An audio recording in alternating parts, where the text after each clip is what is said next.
that you are doing well. I have been thinking a lot about how there is no great loss without some sort of gain.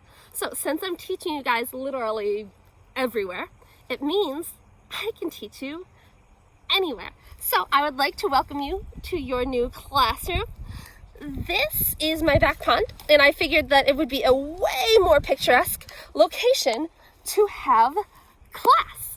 So we are going to start an illustration this week that is based off of this prompt.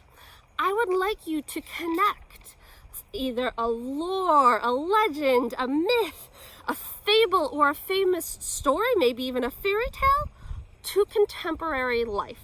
So for instance, I might choose Alice in Wonderland, and I'm going to choose the white rabbit, the one with the big pocket watch who's always running around like, I'm late for a very important date, no time to say hello, goodbye, I'm late. That one.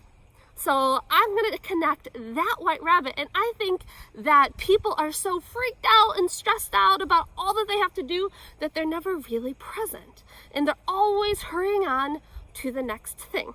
So that is my connection idea. So the first thing I'm going to need from you guys is your idea, but I don't just want that. I want more. I want you to think about what emotion your character or characters are going through. Are they really nervous and really panicked? Are they really just calm and serene? Are they super excited? Or are they just like, blah? Okay? I also want you to think about the location or the setting that's happening. Is my white rabbit hanging out in an office? Is my white rabbit hanging out at school? And you want to as well think about what action is happening. Is my white rabbit like holding a whole bunch of papers with papers flying everywhere? I don't know. And then finally, I want you guys to think about what visual clues or other details are there. Is my white rabbit holding a pocket watch and a phone and panicked about both of them? Is my white rabbit in a really nice suit and tie and carrying a briefcase? I don't know. So when you're thinking of the idea, I want you to think of not only the prompt, but I want you to think of the emotions, the location, the actions, and the other visual clues and details that are going to exist in that scene. So thing number 2 I'm going to need from you guys this week is I want at minimum 10, count them, 10 fingers, thumbnail sketches. And a thumbnail sketch is essentially about a 3-inch by 4-inch sketch of any sort of idea. The whole point of them is in a low risk way, the ability for you guys to test out things, to try different compositions. Maybe put your rabbit over here and he's holding a bunch of papers and the stack of papers is like this. Or maybe your rabbit is over here and he's talking and panicking to another rabbit that's standing over here. I don't know.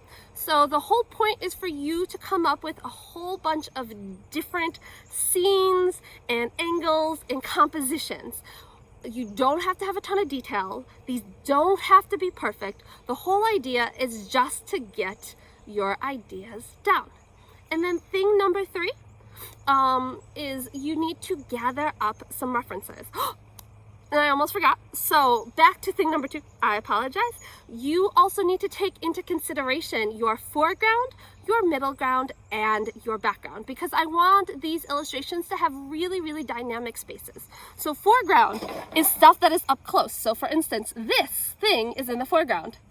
I am in the middle ground, and then the trees are in the background. By the way, I am also going to link a really short video about foreground, middle ground, background, and thumbnail sketches, and there's going to be some examples of illustrations in there. So if you need more details, you really should. I would definitely take a look at that other video. And then lastly, third thing is make sure you gather up some references. Since you guys are going to be drawing this, and we can't just make up all the drawings in our heads, I would start to gather up some references. Other than that, if you guys have some time, you have that paper that you've already prepared, and if you would like some bonus or some extra credit, do some work, have some fun, make some art. For you or for fun, But other than that, I hope that you guys have a tremendous week. If you guys need anything, if you guys have any questions, please feel free to shoot me a text, shoot me an email, shoot me a Google Meets, and I'll see you later.